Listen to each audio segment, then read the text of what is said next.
UP के CM Yogi Adityanath ने Japan दौरे के आखिरी दिन यामानाशी में मैग्लेव ट्रेन से यात्रा की।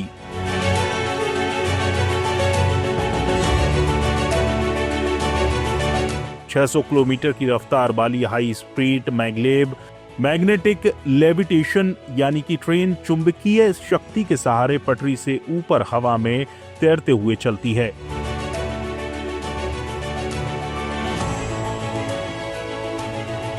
इससे पहले टोक्यो से यामानाशी जाते वक्त योगी ने जापान में रहने वाले भारतीय परिवारों से मुलाकात की।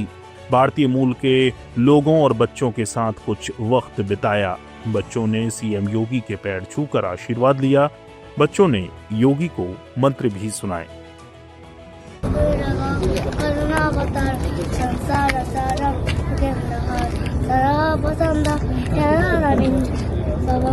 भवानी सहितम नमामि।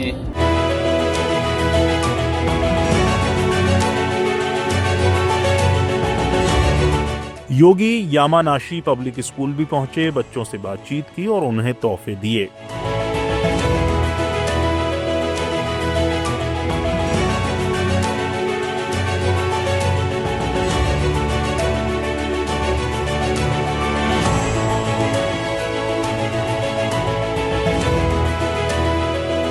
इसके बाद सीएम योगी ने यामानाशी हाइड्रोजन फैसिलिटी P2G यानी कि पावर टू गैस सिस्टम की साइट विजिट की।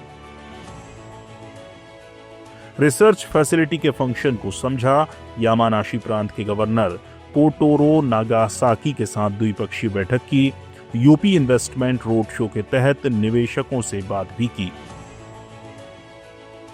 इससे पहले यामानाशी में Uttar Pradesh investment road show को संबोधित करते हुए सीएम योगी ने कहा कि उत्तर प्रदेश सरकार ने अपने बजट में रोबोटिक्स के लिए एक सेंटर ऑफ एक्सीलेंस के लिए धनराशि की व्यवस्था की है। यहाँ की सेमी स्पीड ट्रेन की राइडिंग का भी एक अवसर हमारी डेलीगेशन को प्राप्त होगा। 500 से 600 किलोमीटर पर आवर की उसकी स्पीड है। हमें यहाँ के रोबोटिक्स सेंटर को भी देखने का अवसर प्राप्त होगा, क्योंकि रोबोटिक आज की इमर्जिंग टेक्नोलॉजी है।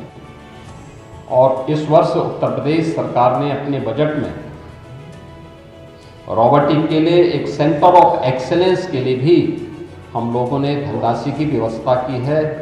इस दिशा में हम उस सोच को और आगे बढ़ाएंगे जो आज की आवश्यकता है।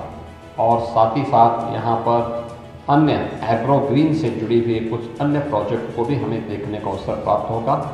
मैं यामानाशी के उज्जवल भविष्य की कामना करता हूँ और विश्वास करता हूँ कि जापान गवर्नमेंट, यामानाशी की गवर्नमेंट इसी प्रकार से प्रोएक्टिव होकर के जापान को एक विकसित जापान की दिशा में जो उनकी पहल है, वह पहल न केवल जापान की दृष्टि से बल्कि विश्व मानवता की दृष्टि से एक पहल आगे बढ़ सकती है।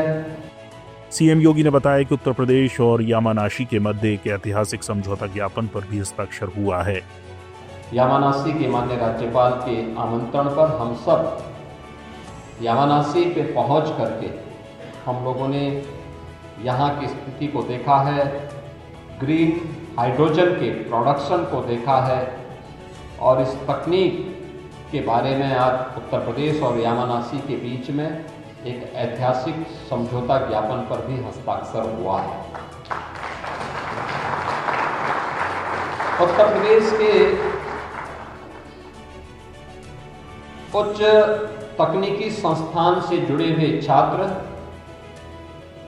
यहाँ पर इस तकनीक का प्रशिक्षण भी लेंगे और प्रशिक्षण के साथ इस तकनीक को सफलतापूर्वक उत्तर प्रदेश के अंदर लागू करने में उत्तर प्रदेश की इंडस्ट्री के लिए, उत्तर प्रदेश की पब्लिक ट्रांसपोर्ट के लिए, उत्तर प्रदेश के अंदर ऊर्जा की आत्मनिर्भरता को आगे बढ़ाने के लिए इस तकनीक का उपयोग कर पाएंगे।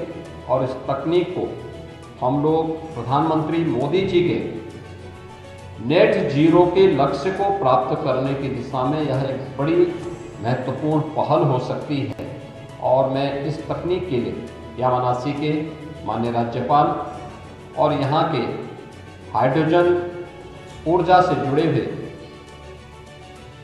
अध्यक्ष हैं उनका और उनकी पूरी टीम का हृदय से धन्यवाद करता हूँ। कुल मिलाकर सीएम योगी का ऐतिहासिक जापान दौरा उत्तर प्रदेश में निवेश की ऐतिहासिक संभावनाओं के साथ समाप्त हुआ है। ब्यूरो रिपोर्ट जननायक।